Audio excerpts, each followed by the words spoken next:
Sebelumnya, Assalamualaikum warahmatullahi wabarakatuh. Salam dan bahagia.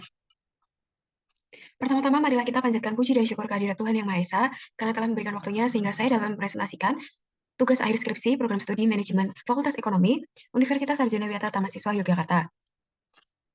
Kepada yang terhormat, Profesor Dr. Andes Pardiman MPD PhD selaku Rektor Universitas Sarjana Wiyata Tamasiswa, dan kepada yang terhormat Bapak Dr. Suyanto SMSI selaku Dekan Fakultas Ekonomi Universitas Sarjana Wiyata Tamasiswa, dan kepada yang terhormat Bapak Ignatius Soni Kurniawan SMSC selaku dosen pembimbing 1, dan kepada yang terhormat Ibu Nala Trikusuma SMM selaku dosen pembimbing 2. Pertama-tama, izinkan saya memperkenalkan diri. Nama saya Susidian Martasari dengan NIM 2020008312, mahasiswa Manajemen Fakultas Ekonomi angkatan 2020. Selanjutnya langsung saja masuk kepada presentasi. Di sini saya akan mempresentasikan mengenai pengaruh leader member exchange dan perceived organizational support terhadap organizational citizenship behavior dimediasi oleh job satisfaction di PDM Tirta Sembada Sleman. Nah, untuk yang pertama, yang melatar belakangi peneliti melakukan penelitian di PDM Sleman yaitu terdapat kritik terkait pelayanan publik yang diberikan oleh masyarakat terhadap PDM Sleman. Nah, beberapa kritik tersebut seperti customer service atau pelayanan yang diberikan oleh PDM Sleman itu tidak sesuai dengan standar operasional yang ada. Selain itu, terkadang adanya kendala dari penanganan kritik yang diberikan oleh masyarakat oleh PDAM Sleman. Nah, seperti yang kita tahu bahwa pelayanan publik itu berkaitan langsung dengan peran sumber daya manusia yang ada di dalamnya. Nah, fenomena khusus yang diangkat oleh peneliti pada penelitian ini yaitu terkait dengan organizational citizenship behavior yang berfokus pada atau adanya dapat dicontohkan adanya perilaku yang masih rendah pada partisipasi karyawan PDAM Tirta Sembada Sleman dalam membantu koleganya pada pekerjaan di luar tanggung jawab mereka. Nah, untuk selanjutnya, untuk rangka penelitiannya sendiri, terdapat pada sebelah kanan dengan 7 hipotesis, yaitu LMS berpengaruh positif dan signifikan terhadap OCB. Untuk hipotesis kedua, CS berpengaruh positif terhadap OCB. Hipotesis ketiga, POS berpengaruh positif signifikan terhadap OCB. Hipotesis keempat, LMS berpengaruh positif dan signifikan terhadap CS. Yang kelima, POS berpengaruh positif dan signifikan terhadap CS. Dan keenam, CS memediasi pengaruh leader member exchange terhadap organizational citizenship behavior. Dan yang ketujuh, CS memediasi pengaruh LMS terhadap organizational citizenship behavior. Untuk selanjutnya ada metodologi penelitian.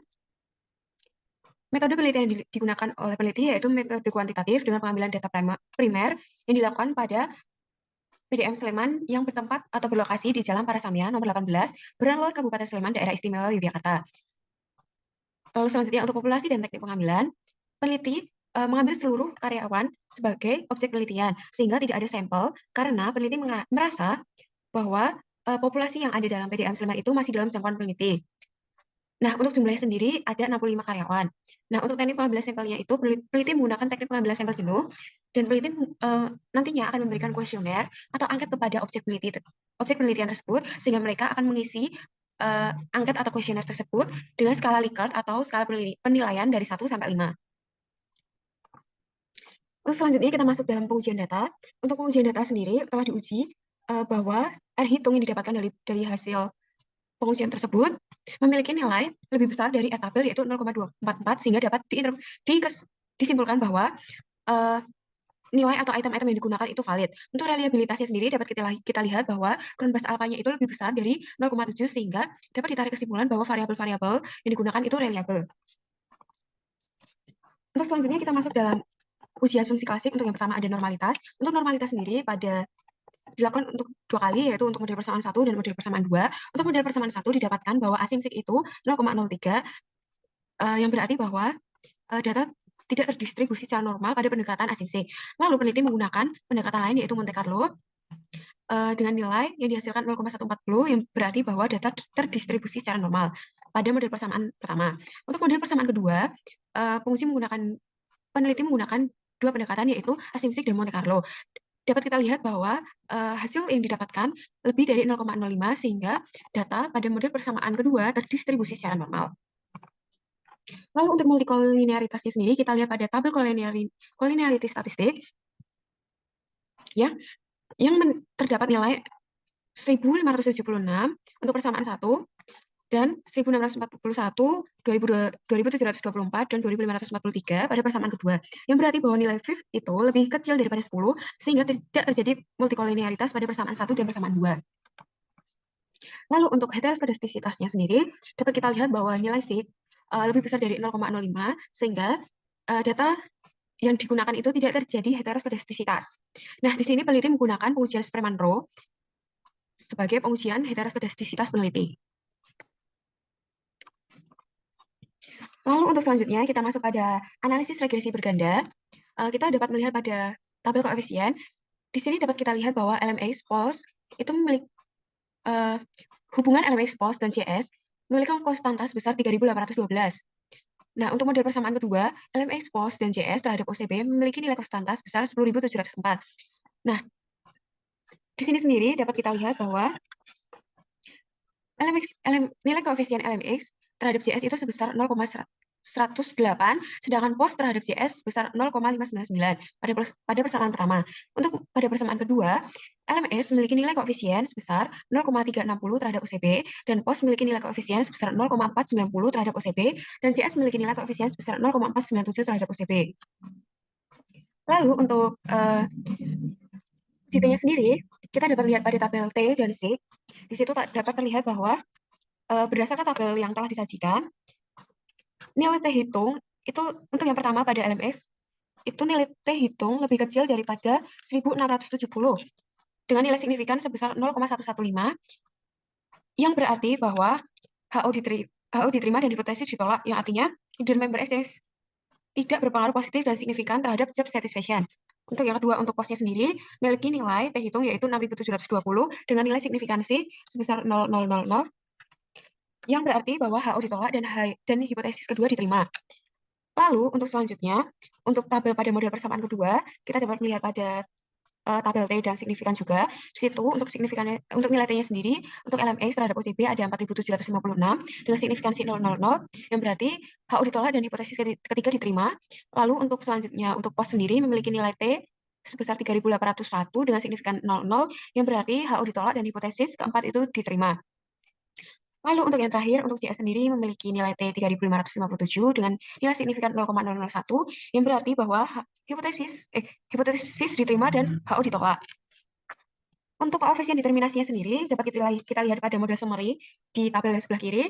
Kita lihat pada asis R-square-nya. Dan di sini dapat terlihat bahwa POS dan LMX berpengaruh terhadap JS sebesar 59,4%.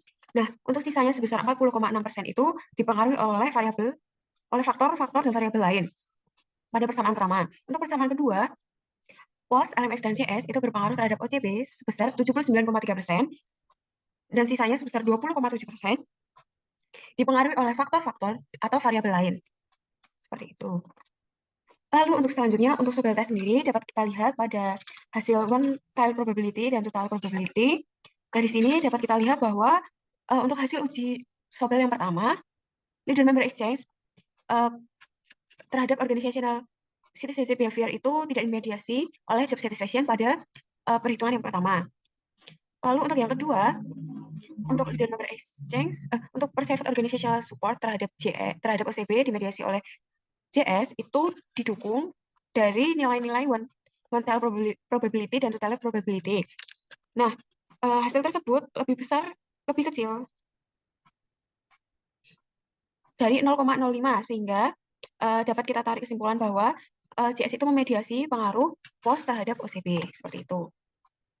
Lalu untuk selanjutnya, untuk kesimpulannya sendiri, dapat kita lihat di sini bahwa LMX berpengaruh positif dan signifikan terhadap OCB, JS berpengaruh positif signifikan terhadap OCB, POS berpengaruh positif signifikan terhadap OCB, yang keempat ada LMX tidak berpengaruh positif dan signifikan terhadap JS, yang kelima ada POS berpengaruh positif dan signifikan terhadap JS, yang keenam, job satisfaction tidak memediasi pengaruh leader member exchange dan organizational citizenship behavior, dan untuk yang terakhir, job satisfaction memediasi pengaruh POS terhadap OCB.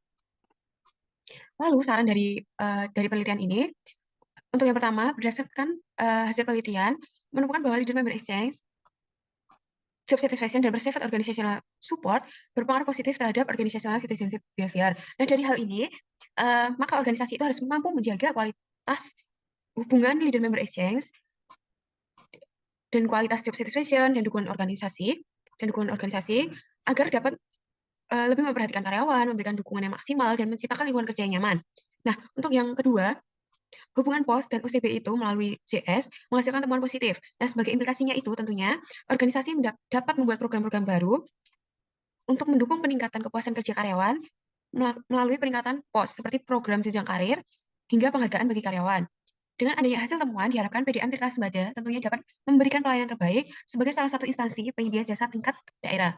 Nah, untuk peneliti selanjutnya, peneliti diharapkan dapat memperluas objek penelitian yang berbeda, misalnya pada instansi atau organisasi yang berbeda. Nah, saran yang lain yaitu peneliti mungkin dapat menambah atau menggunakan variabel lain yang berpengaruh terhadap organizational citizenship behavior, seperti telah diberikan contoh seperti organizational commitment, justice perception, transformational transactional behaviors, task feedback, dan task interdependence. Nah, sekian dari presentasi yang dapat saya lakukan. Kurang lebihnya saya mohon maaf. Terima kasih. Wassalamualaikum warahmatullahi wabarakatuh. Salam dan bahagia.